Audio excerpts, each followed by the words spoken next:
Schellenberg's hiddenness argument basically states that an all-loving God would ensure that all people could have a belief in him, especially if non-belief has consequences like eternal separation from God. And therefore God would provide all people with enough compelling evidence to conclude that he exists and in turn believe in him. However, according to Schellenberg, there are non-resistant non-believers living today. Those who have not resisted a relationship with God but conclude that there's not enough evidence for them to believe. So is Schellenberg right? Does his argument show that God doesn't exist? No. In fact, I would argue that there doesn't exist a person in the entire world who is an unresistant unbeliever.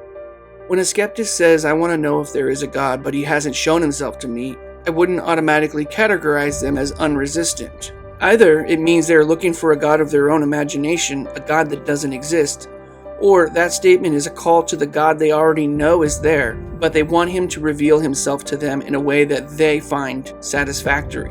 It's essentially man playing God and asking God to do his bidding.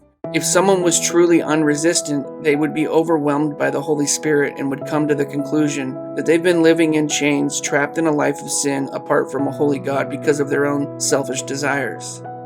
Schellenberg supports his argument with the loving mother analogy, meaning, in typical situations, the best mother always loves their children, and this love manifests itself through a mother's openness to relationship with her child. Now, if a mother is not open to relationship with her children, she is seen by others as a bad parent. Therefore, God, who is the perfect parent, must always be open to relationship with his children, or he falls short of omni-benevolence.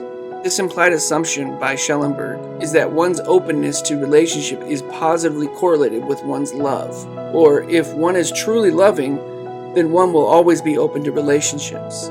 However, this correlation does not hold up. For example, a parent's love for her child may require her to pull back her presence from the child to let them grow or change in a way that will enable them to stand on their own.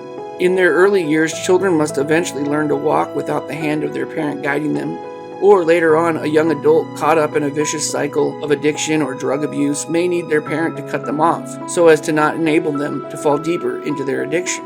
There are many other areas that debunk Schellenberg's loving mother analogy. In Pavel Utakov's essay titled Divine Openness for Physical Relationship, he describes a situation between a mother and child that shows how a child may deny his loving mother's existence.